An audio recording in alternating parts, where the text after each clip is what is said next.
Okay, so we proceed to the second talk today. We have a pleasure of having Shan-Ming Ruan from Parameter Institute and the University of Waterloo, who's going to tell us about quantum-extremal islands made easy, complexity on the Brane. Please take it away. Okay, hello everyone. First, I would like to thank the organizers for giving me the chance to speak here today. I will talk about our recent work, Complexity on the Brane. It's the part 3 about the project Quantum-Extremal Island made easy. The archive number is here. It's based on the collaboration with my supervisor, Miles, and his another student, Juan. So let's start. So today I will just focus on the high-dimensional construction for these doubly holographic models. In the later, I will illustrate why this is doubly holographic. So as a warm-up, I want to just start from the holographic entanglement entropy, the RT formula, and to discuss the equivalence with the island formula on the Brane. So we will focus on the study on the complexity on the Brane. It's by this result, we propose a general holographic complexity proposal for high-curvature gradient theory. So the first page is just the page curve. As you know, one of the most well-known paradox in Hamilton theory is the black information paradox. Roughly speaking, we can also understand this as the paradox between the fine-grained entropy and the coarse-grained entropy. For the evaporating black hole, we know the thermal entropy of the black hole is given by the area law. So this is the coarse-grained entropy. And for the evaporating black hole, this entropy should decrease with time. And on our side, Hawking also calculated the fine-grained entropy for the Hawking radiations. And his result shows this fine-grained entropy would increase with time. So at some later time, you will see this fine-grained entropy will be even larger than the coarse-grained entropy, but this is not allowed by the definition. And Page came to story, he claimed if you think the evaporating black hole system is unitary, you will find another curve called the Page curve. So we can see the Page curve actually is just implied by the unitarity. And this is the first step to solve the information paradox. And you know, last year, there breakthrough in understanding the black hole information paradox. So it's from the two groups, one from Henry and Hart, Murph and Maxford, and another one from Paddington. So now we know if we want to derive the Page curve or just discuss to define the entropy for the evaporating black hole or the entropy for the Hawking radiation, we need to apply a correct formula for the entropy. And now we can see the correct formula for the fine-grained entropy for the Hawking radiation is called the island formula. So it's similar to the generalized entropy. It contains two parts. First part is just the dominating term, is the area term, the area for the quantum-extremal surface. So this is at order 1/G term. So this is the dominating term. And the second term you can consider as the quantum correction. This is the fundamental entropy for the quantum field live on the part of the crystallize. And the subtlety for the island formula is if you want to evaluate the fine-grained entropy for the whole radiation region, you will find you have to include another dictionary region. We call it the quantum-extremal island. So in this plot I show here, it's just a simple case. This is like the eternal ADS black hole coupled with thermal bath on the both sides. And the thermal bath have the same temperature as the black hole. So this is the equivalent case. In previous talk, can have illustrated why even in this equivalent case, we can still find an information paradox. But the solution to this information paradox is at the late time, we can include the region. Most of the island region will be inside the black hole. After we include the island, we can exactly get the Page curve to solve the paradox. But today, I will just focus on the high-dimensional construction for the quantum-extremal island. So this is based on the work from these two papers from Chen Myers, Nofender in PI, and also one of the organizers, Leyes and Sandor. So the idea is we can just we start from the D+1 book theory, and in the book we have two copies of ADS D+1, but each of the copy will be cut by a Brane. So the Brane you can just call it as the Cauchy random Brane, and then we glue the two copies of the ADS D+1 on the Brane. So finally we can see in the book theory we have a left ADS D+1, and at the middle it is one Brane. And the left is the right region is also the same D+1 ADS geometry. And you can see in this time, the D+1 geometry should contain the gravity. And the boundary is just the regular CFT region. So there's no gravity on the boundary. But I should stress, according to the random-sample gravity picture, we can also see after integrating out this radial mode, we can also find on the Brane this codimension 1 surface also contains some induced gravity theory. So this is a key point for this construction. The simplest way to see this construction, we can just start from the regular ADS-T+1 geometry. And then in this coordinate system, I choose a special radial direction z. So you can find for the fixed radial region, like the fixed z, all the geometry is also ADS. So in this case, we can see if we push the brane at the fixed radial z equals zb, the brane itself is also ADS, but it's just d-dimensional ADS space-time. So first, let's illustrate why this high-dimensional model actually is just doubly holographic. So as I say, we start from the d+1 dimensional book gravity theory, and we can see this is we can just start from by assuming the book gravity theory is just Einstein gravity. So the action just contains the cosmological constant and the Einstein Hilbert term, and we couple the left and the right ADS d+1 on the brane. So the brane also contains a tension term. The T0 is just a tension for the brane. It's used to fix the position for the brane. So roughly, we can just consider this gravity theory, this full book theory, is a holographic gravity theory. So it means we can find by using holography or ADS-FT on the boundary, we can find an equivalent description. We call this as the boundary perspective. So from this description, this equivalent description, we can see the systems contain left holographic CFT and the right holographic CFT. They couple to each other on the defect. And we further assume the defect is also described by a low-dimensional CFT. So this is just a regular ADS CFT, and this is the first holography we can find in this model. So and the second one is the Random-Sumner gravity. So we call it the Brane perspective. In this perspective, we can just see the system is described by a d-dimensional CFT, but this CFT live on the right asymptotic boundary and the left asymptotic boundary, at the same time also on the brane. And the special thing is, on the brane, we can also find the brane itself contains some induced gravity. And this gravity is defined by just like contain two copies of this contribution from the book. And also because the appearance of the brane, we should also include the brane term. So this definition will give you the induced gravity on the brane. And then we in this is just a d-dimensional gravity theory.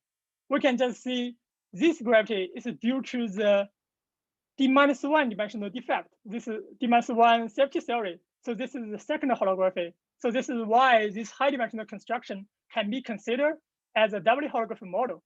And the important thing I want to stress here is this is a three equivalent description. So it means any physical quantity you derive or consider in one perspective should be equivalent described by another perspective. So let's talk more about the induced gravity on the brane. So in this model, we just fix the position of the brane at the z equals zb. And by the definition, we can consider the what is the induced gravity we can find on the brane. But the problem is, generally, this calculation is very complicated. So we can further assume we push the brane near to the ADS boundary. So it means we can take the zb over L as a very small parameter. With this as a small parameter, we can find at the leading order, this effective induced action on the brane actually is just Einstein Hilbert term plus some cosmological term. So this is part of why the geometry on the brane is also ADS. And you can find on the leading order, there's some high curvature contribution. So this is actually a high curvature gravity theory on the brane. And in this model, the effective Newton constant brane is also determined by the Newton constants in the book, because this is just the graviton after integrating this radial mode. Secondly, I should stress, you can even consider a complicated model. In this model, instead for the tension term, you can also add one Einstein Hilbert term on the brane. So you can consider this is gravity, a self-gravity live on the brane, and the Newton constant is G brane. So in this setup, we can also discuss what is the effective Newton action on the brane. So it's similar to the previous case, but now I should stress the difference is at the leading order, you can find the Newton constants for this effective gravity theory on the brane contains two parts. One part is like before, it's from the book gravity, and the second part is the G brane. So it's come from the self-gravity we add on the brane. So this is just the model we want to focus on today. And the first concept I want to talk is just the regular holographic entanglement entropy. So it's the Ryu-Takayanagi formula. And the boundary subregion I want to focus is just the subregion R, but it contains two paths on the left subregion and the right subregion. So the RD formula tells us if you want to discuss the entanglement entropy for this subregion, we just need to evaluate the area for this for its RD surface. So like the RD surface here is denoted by the sigma R. So you can find even the boundary calculation for the entanglement entropy sometimes it's complicated, but the holographic exactly know, the book holographic exactly know what is the entanglement entropy for the boundary theory. So this is the result, this RD formula is the result derived from the D+1 book. But in this model, the interesting point is because the appearance of the Brane, you can find, except for this regular, this disconnected RD surface, you can find another new phase. In this phase, that surface will cross the Brane and connect the left boundary region and the right boundary region. And the region on the Brane here is called the Quantum-Extremal surface. And the subregion live on the Brane here, we just denote as the B-tutor, and we call this island. Because you can see this subregion is disconnected with the boundary subregion. And as I said before, on the Brane, there's some gravity. So this is a gravitational region. So this is why we call this subregion as the island. So generally, you should compare the area for these two channels to see which one will be the real minimum surface. So in the later, we will just assume this island phase is preferred. So it means the area for this RD surface is smaller than the area from this disconnected RD surface. And then another point I want to stress here is, as I talked before, we can further add some self-gravity on the Brane. So in this case, we should have a generalization for the ID formula. So the suggestion is the following. So the leading term, the first term is the regular RD formula. So this is just the area for this RD surface in the book, and with Newton constants, the book Newton constants. But if we consider the Brane have a self-gravity, it's just when the RD surface crosses the Brane, we should have an extra contribution. And the extra contribution is also area term, but this is the area for this surface, this quantum-extremal surface. And the Newton constant is associated to the d-dimensional gravity. It's the Brane gravity. So, but I should highlight again, this is still just a holographic result. So it's a result derived from D+1 dimensional book. And as I introduced at the beginning, we know if we want to consider this holography for this subsystem coupled with the gravity, we should apply the island formula. So we can just use the island formula to discuss what is the entanglement entropy for this boundary subregion.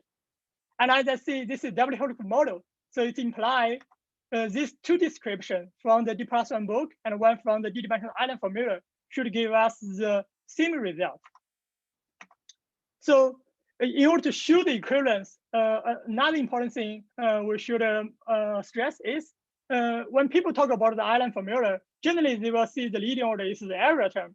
But this is based on the assumption the gravity coupled with the safety matter is just Einstein gravity. So the entropy is given by the area law. But now, as I showed before, the induced gravity on the Brane is the leading order is Einstein gravity, but the subleading order contains some high curvature contribution. So it's just, if you want to apply the island formula to this kind of high curvature gravity theory, we should consider not just the area term, and the real entropy we should consider is the Wardon entropy. So it's defined that way. First, it is the first derivative, and this is just the regular Wardon entropy. And it should suggest if you consider the real entanglement entropy, and you can find it also contains some contribution from the extrinsic geometry. And the key here is the extrinsic curvature for the extremal surface embedded on the Brane. And this is just the Wardon entropy for the high curvature gravity theory. So by using this, we can just apply the island formula and compare the result with the d-dimensional RT formula. So by using the induced action on the Brane, we can exactly show up to some quantum correction, these two formula exactly give us the same result. But of course, this is expected because you know this is double holographic model. So this description should be equivalent. But with these lessons, we want to talk about a new concept, and this is the holographic complexity. We will focus on the CV conjecture. this conjecture states if you want the for a boundary time slice S, its complexity is given by the maximum volume of the bulk slice B. And this is for the pure state on the boundary. Similarly, we can also discuss the holographic subregion complexity. So the conjecture is the following. For the boundary subregion R, its complexity is given by the maximum volume for a subregion B. But the subregion B, the boundary is fixed to be the boundary subregion R and its RD surface sigma R. So this is just holographic conjecture for the boundary complexity. So in the later, we will just focus on the same thing. So we consider the same boundary subregion. It contains two parts on the left and the right boundary. And also we focus on the island phase. So if we want to discuss we can just use the CV conjecture to discuss this complexity. So we just need to evaluate the volume for this bulk subregion BL and BR. And as before, if we want to add a self-gravity on the brane, we should also include extra contribution. And it's similar to the generalization for the RD formula. For the generalization for the CV conjecture, it's also we should add a volume term with Newton constant G brane, and the volume is the volume for the island. So it means in this picture, if we consider the brane contain gravity, the real CV conjecture will be this volume plus the volume for this B tutor. So the B tutor is the island region. And this is still a result derived from the holography, from the D+1 bulk geometry. And from the brane perspective, this is d-dimensional brane gravity.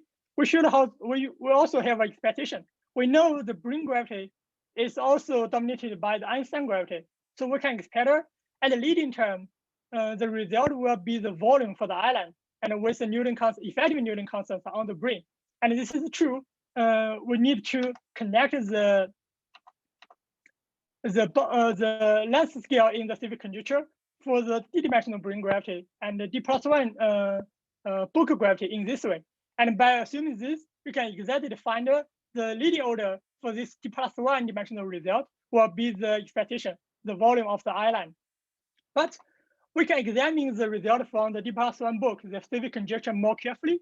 So by expanding the result from the bulk, we can find the leading order is really just the volume of island, but we also have some subleading contribution and some high order contribution. And you can find the subleading is some intrinsic geometry quantities and extrinsic geometry quantities. So the key tutor here is the extrinsic curvature for the island embedded on the brane. So it's a hypersurface for the brane. And the R tutor Ij and R tutor here is just the intrinsic Riemann tensor and Riemann scalar on the brane. So this book result suggests if we want to really match the CV conjecture from the book with some holographic complexity on the brane, we can find the brane result should contain more than the CV conjectures. So you can find at the leading order, you should contain something we call it the generalized volume. This term will contain the intrinsic geometry quantities on the brane, and also should have some quantities depends on the extrinsic curvature. So we call it just the K term. And if you focus on even higher order contribution, you will find you will have some contribution from the boundary subregion and also the island. So this result is implied by the result derived from the D+1 bulk. And you can find it means we may find an island formula even for complexity from the viewpoint of the brane theory. So in principle, we don't know how to derive this generalized CV for the brane theory, but we can make some answers. So for example, for the generalized volume, we can just assume it also depends on the first derivative of this brane action. But in this answers, we have some free parameter alpha, beta, gamma. And similarly, for the K term, it's inspired by the Wardon entropy. So we assume this K term can be described by the second derivative of the action. And in this answers, we can find we also have some free parameter A and B, and even some another combination to construct a scalar tensor. But the good thing is in this double-helix model, even we don't know the how to derive this CV conjecture for the high curvature gradient theory, but we have seen the result by using regular CV conjecture in the book because this is doubly holographic. So It means we don't know the result from this side, from this d-dimensional book, but we have shown the result from the d-dimensional book. So with using our ansatz and use the result we got from the d-dimensional book, we can exactly fix all the coefficients, all the freedom in our ansatz. So it means the holographic result derived from the d-dimensional book can help to fix the generalized volume CV conjecture on the Brane. And we think this result should derived for the Brane theory should be even more general. So it means we suggest this generalized CV formula can work for arbitrary d-dimensional or d+1 dimensional high-curvature gradient theory. And the suggestion is the following. The generalized CV contains the generalized volume term and K term. For Einstein gravity, it's reduced to the regular CV conjecture. And the generalized volume term is defined in this way. And the K term is defined as the following. So this is just a suggestion we want to apply to arbitrary high curvature gravity theory. So in order to test this conjecture or this proposal, we can further just consider another example. In the new example, we can just start from a book theory with high curvature gravity theory. So for example, in the book now, we have not just Einstein gravity. We think the book can also have a Gauss-Blunt gravity theory.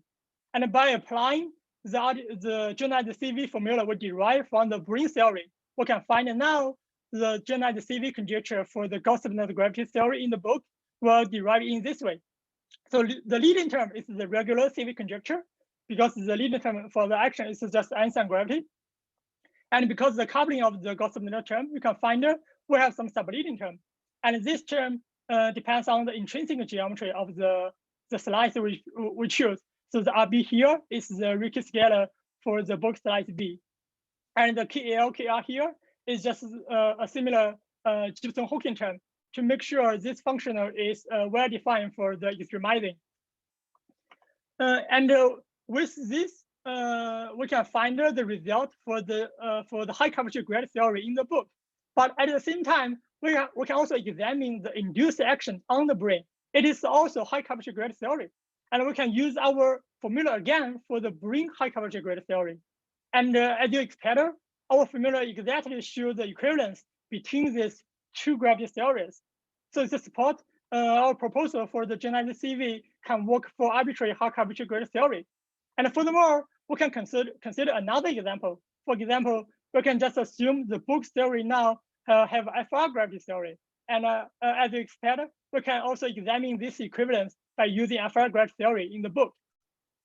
So as a summary, we can see by using our proposal for the generalized CV, we show in this double holographic models, we show the equivalence for the holographic complexity for the boundary subregion. So and a special point is from the viewpoint of the Brane theory, we can find the complexity formula also have an island rule. So this is, but we still don't know what is the QFT contribution in the island rule for complexity. And more generally, we can just see we can generalize our proposal to more general case. So now let's just see this is just a slide for book theory, and it contains high curvature gradient theory.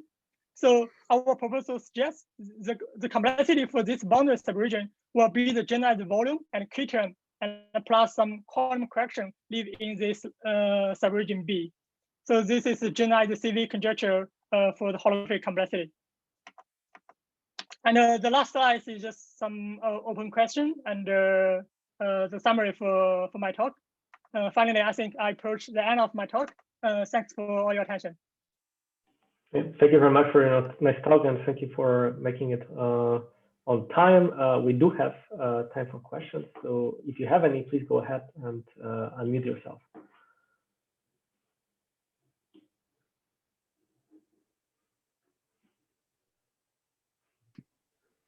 Maybe I have a quick question.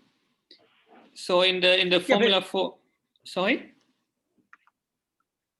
So in the formula for complexity, this for higher curvature theories, it was dependent on the dimension, right? So you have t greater than 2. Can you comment on the lower dimensional cases? Is something special happening there, or what would you think happens? Oh yeah, for d equals to like the book is a 3-dimensional gravity theory. So the special thing is like in this three-dimensional case, low-dimensional case, like a three-dimensional book, high-curvature gravity theory. You can find in order to show the equivalence, we need to include some logarithm term. So you can find this term will just disappear, and this will disappear. So the volume term will always survive. But you can find the subleading term, the contribution from the high-curvature term will be a logarithm term, but it's not contained in this formula. Okay, thanks. Any more questions? I mean, if not, I have a question myself. Oh, sorry. Oh, go ahead. Go ahead. No, go ahead. You. Okay, so quick question. In the usual story of complexity, there's this idea that there's this linear growth of the volume, say. So in your case, after there's a transition to the island phase, do you know what happens to how does the complexity measured by the volume evolve after in the new phase? Yeah. So your question is like, I should say like first, generally if we consider a small subregion, this island phase is not preferred, right? When this transition happens from the no island phase to the island phase, especially since is you can find the complexity for the bounded subregion will have a sharp transition. So it's a jump for the complexity value. Because you can see the volume before the island phase will be some subregion here and some region here. After the transition happens, the value for the entanglement entropy is continuous, but the value for the holographic complexity is not continuous. So the island phase will have an even larger complexity. But you also talk about the time evolution.